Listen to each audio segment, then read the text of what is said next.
Hi everyone, welcome back to chapter 2. In this video, we're going to cover how to create and interpret a stem and leaf display.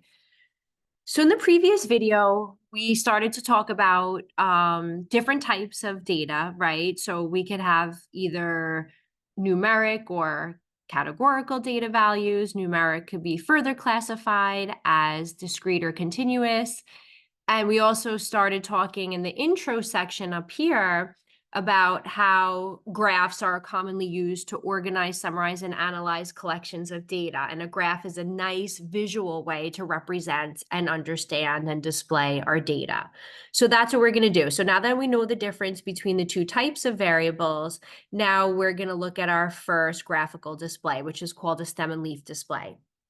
Couple definitions before I teach you how to create a stem and leaf display.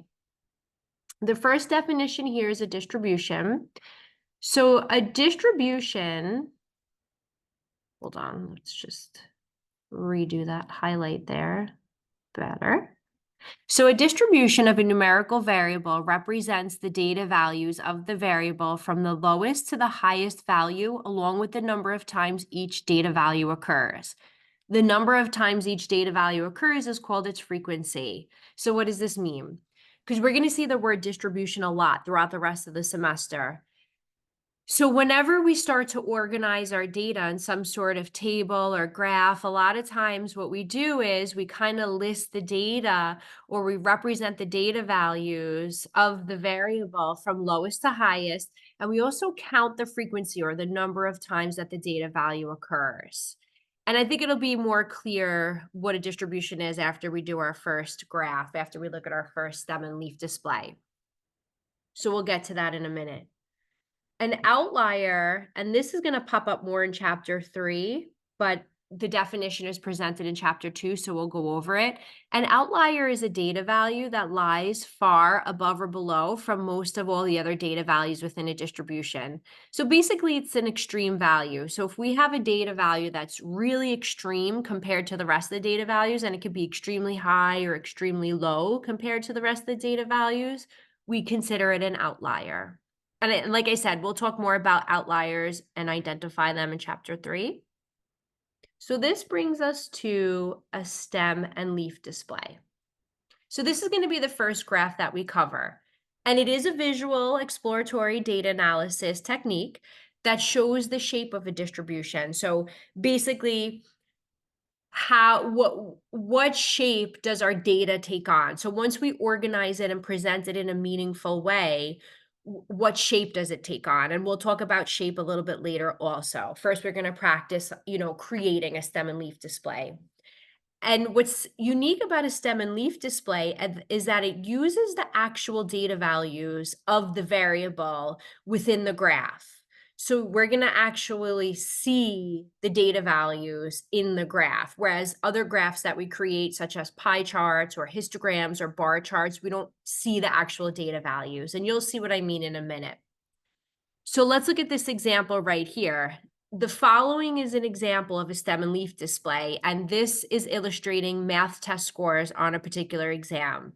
So you see what I mean? This graph is actually made up of the data values that are in the set. These are the actual math test scores, and I'll show you what I mean. So let's understand how we read the stem and leaf. So the leaf portion of the graph is the last digit of the data value. And then the stem can have as many digits as necessary needed to represent the beginning numbers of each data value. So since there's only one number for each stem, this is going to be a 2-digit number, because remember, the last digit of the data value is represented by the leaf. So what I mean by this is, let's look at this first data value right here that I just outlined with my pen. This would be a score of 50. So the stem represents the first number since these are all 2-digit numbers in the digit, and then the 0 represents the second number. So let's actually list the data values that are in this stem and leaf, and then we'll create one from scratch. So this stem and leaf was already created for you, but I want to kind of decompose it and take it apart, and you could see how it was created. So the data values or the math scores, right? These data values are just math scores. We have a 50. And then we also have a 58. And we typically list them in numeric order. So those are the only scores that began with a 5. The next stem is a 6. So these are going to be all the test scores that begin with a 6. So we have a 64. And we also have a 68. Then we have the test scores that begin with 7. So we have a 70. We have a 74. And we have a 76. Next, hold on, my pen froze.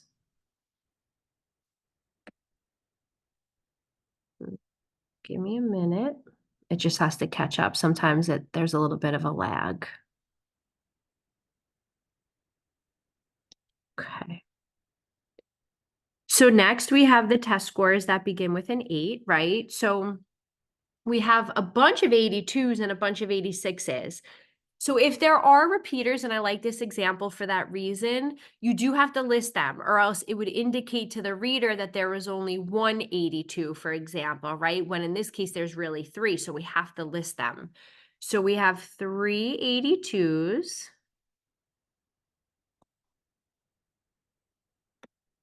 And then we also have 3 86s. And then we have a bunch of scores in the 90s, right? So this last row are all the test scores that begin with a 9. And we have 1, 2, 3, 4, 5 zeros. So there's going to be 5 90s. And then we have a 92. And then last we have a 94. So you see how I took this stem and leaf and I took it apart, right? We listed the actual data values that were in the set.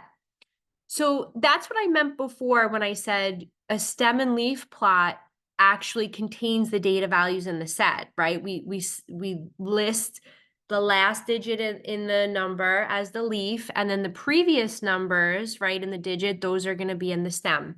Now, if this was a 3-digit number, you would have 2 numbers as the stem, and then you would have the 1 as the leaf, right? So there's always the last digit, it's always going to be the leaf. And the stem can have as many digits as needed to represent the beginning digits of each data value. So let's practice creating a stem and leaf on our own. And before we do that, I just want you guys to see here that you do have the procedure for constructing a stem and leaf display. So the first thing you're going to do is we're going to create or identify the stem and the leaf. So we're going to create the table, right, that we have above, the one that we were just looking at. We have to write down the stem portion and the leaf portion, and then we usually put a vertical line. So the first step is identify the stem and leaf portion of your data values. Generally, the stem can have as many digits as needed to represent the beginning digits of each data value. And then the leaf only contains the last or the terminating digit of the data values. And step 2 says only list each possible stem once. So even though there might be, like in this case that we just did above, 1, 2, 3, 4, 5, 6, 7 data values that were in the 90s, you only have to list the 9 once as the stem, and then the leaf will take care of how many individual data values there are. So we're only going to list each possible stem once, and in a vertical column starting with the smallest stem on top, and it's going to end with the largest stem at the bottom. List even the stems with no corresponding leaves. So even if there was a blank, so for example, like in this case above, we had scores in the 50s, the 60s, the 70s, the 80s, and the 90s, but let's say there were no 70s. You would still typically list the 7. There would just be no leaf to accompany it. Now, for each data value, we record the leaf within the corresponding stem row and to the right of the vertical line. And step 4, arrange the leaves within each stem row in increasing order from left to right. So why don't we do an example? And we're also going to create a back-to-back stem and leaf. So at times it may be of interest to compare two distributions using a stem and leaf display that has a common stem. And we'll do that in this example. We'll create a back-to-back stem and leaf. So let's look at example 2. So example 2 says, the following data consist of the weights in pounds of 15 randomly selected women and the weights of 15 randomly selected men. So here's my data set for the women. Here's the 15 weights. And then for my men, I also have the 15 weights. So it's kind of like we have two separate data sets here, but I put them together in one problem. So A says, let's construct a stem and leaf plot for the weights of women. So these weights are all 3-digit numbers. Now remember, the leaf is going to be the last digit of each number. So for example, let's just look at the data set for the women. So the first number is 128. So the last digit is an 8. So that's going to be the leaf. In the 150, the last digit's the 0. So that's going to be the leaf, and so on and so forth, which means the previous two numbers are going to make up the stem. So the first thing we do is let's list stem and then leaf, and we separate it with a vertical line.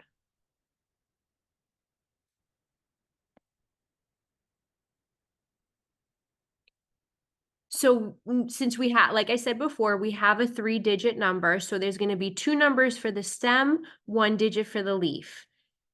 And we like to go in order, right? So find the smallest women's weight and the largest women's weight, and then we could determine how far we have to list. So what I mean by that is, let's look here. So the smallest weight for the women looks like it's going to be 110, right? So 110 is the min. And then the maximum weight looks like it is 175.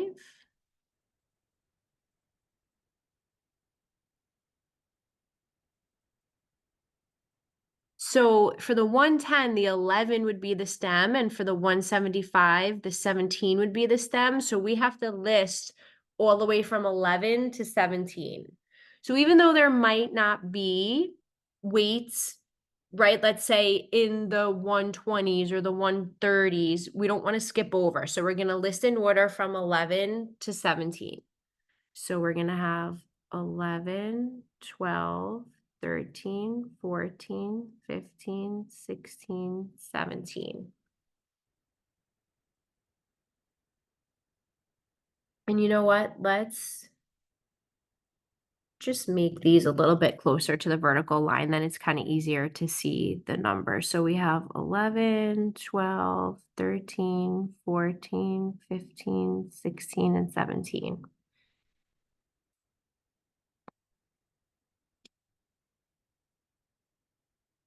So now we're ready to complete our graph, right, by adding all the leaves. So I kind of just go one by one. I start with the minimum value in the set, and then as soon as I use it, I cross it off and I go to the next one. So we said 110 is the min, right? So 110 is right there, and I'm going to add a 0 for the last digit of the number, right? So this is the number 110. Next, in order, it looks like we have 111. So I'm going to add a 1 right next to the 0. So my next weight is going to be 111, and so on and so forth. So what I would do is just keep going and crossing off, just go in order. So it looks like the next number in order is going to be 118. So I'm going to put an 8 for my leaf. Then it looks like we get into the 120s. So the next number in order is going to be 122. So here's my 12, right? The 1, 2, and then we have a 2. And then it looks like we have 126 is going to be next. So I'm going to add a 6 for the leaf for 126. Then we have 128. So I'm going to add an 8 for the leaf. And it's nice to kind of, you want this to be as neat as possible, especially if you're going to look at the shape or if you're going to make back-to-back stem and leaves. So you see how I'm lining up in each row the leaves, right? Just to make sure this looks balanced and it looks even. So it looks like we're done with the 120s. Let's go into the 130s, and we do have a 137. So the next number is going to be 137, and then we have a 139. So I'm going to put a 9 here for my leaf for 139. Then we jump into the 140s. We have a 142. So I'm going to put a 2 here next to the 14. Then I have a 145. So I'm going to put a 5 as my leaf. Now we're into the 150s. So we have a 150. So I'm going to do 150. Then I have a 152. So I'm going to put a 2. Next, we're going to be in the 160s. We have a 166. So I'm going to put a 6 for my leaf. And then we have 2 data values that are in the 170s, right? We have a 170 and we have a 175.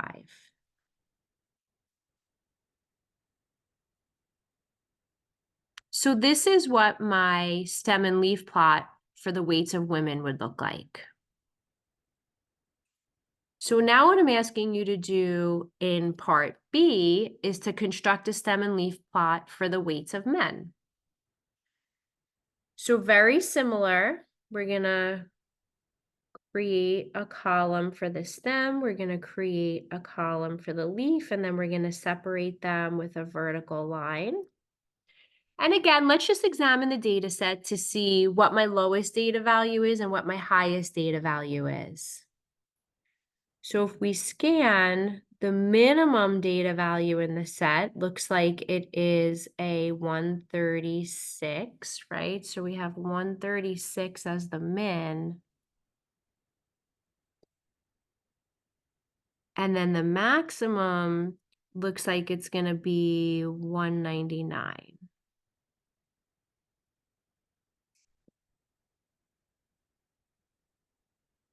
So our men's weights range anywhere from 136 to 199. So let's look at what our stems are going to be, right? So it's going to be the first 2 digits of this 3-digit number. So we have to go from 13 to 19. So we're going to go 13, 14, 15, 16, 17, 18, 19.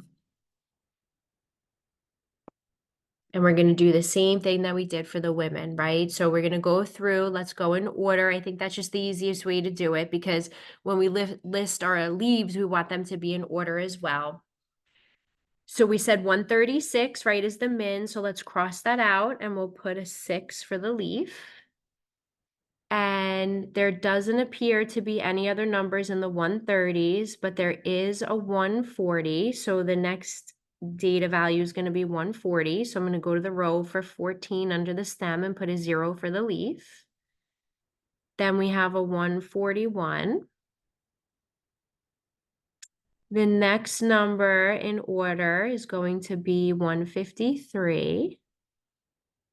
There's actually 2 153s. We have to list them both.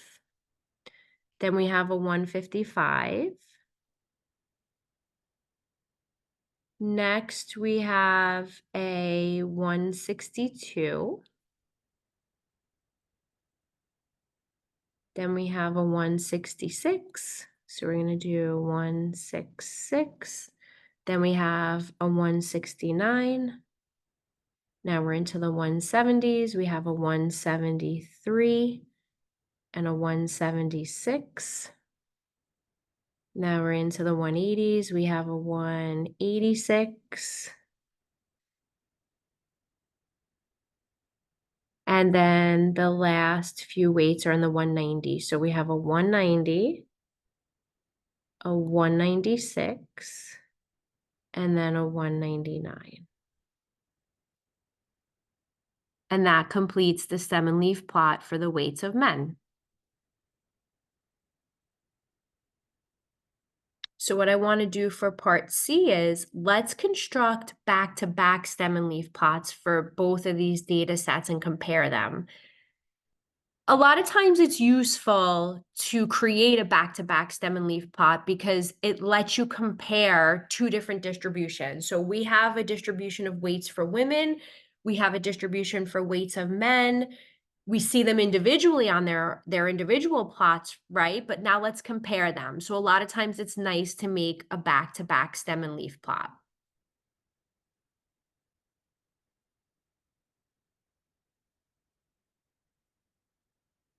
So the way we're going to make a back-to-back stem and leaf plot is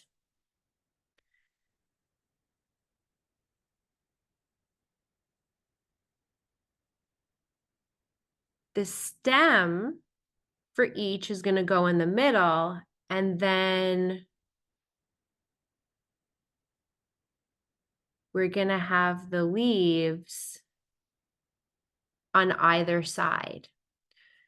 So let's just determine which is going to be which. So I'm going to put the one on the left is going to be for the women, and then the one on the right is going to be for the men. So let's look above and say, okay, the women ranged in terms of their stems anywhere from 11 to 17.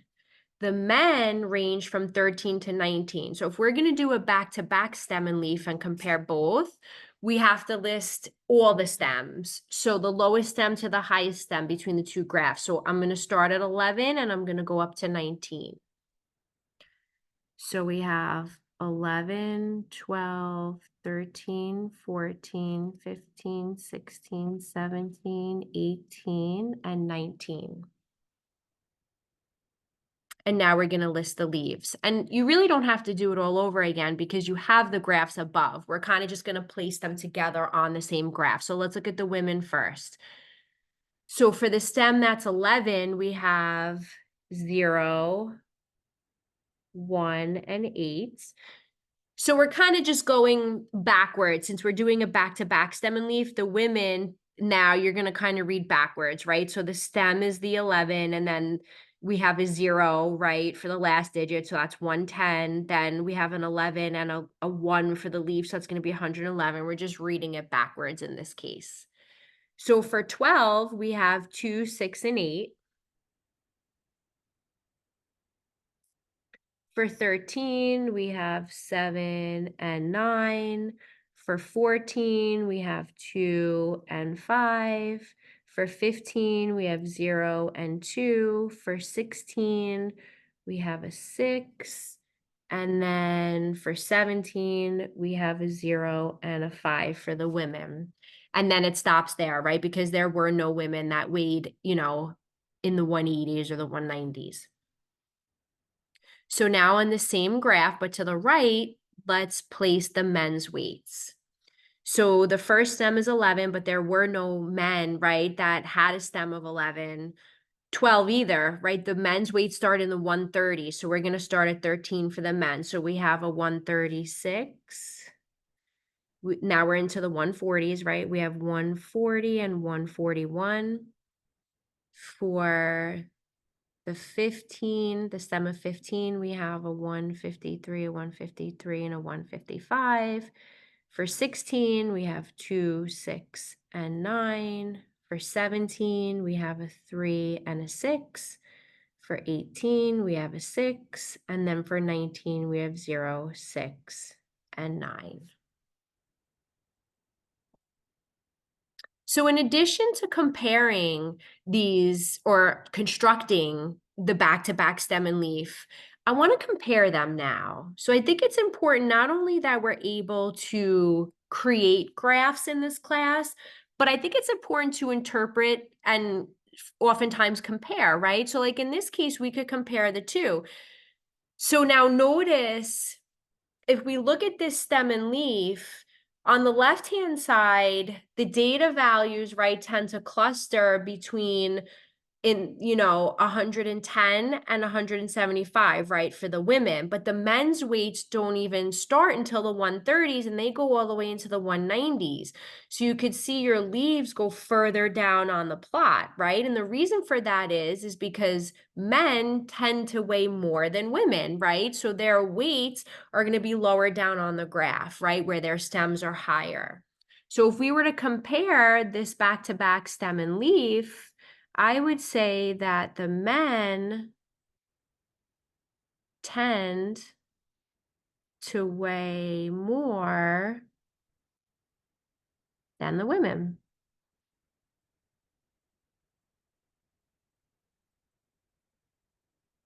Which makes sense, right? Because in general, men tend to weigh more than women. So this is a nice example of how we would construct a stem and leaf and then make a back-to-back stem and leaf and then compare them.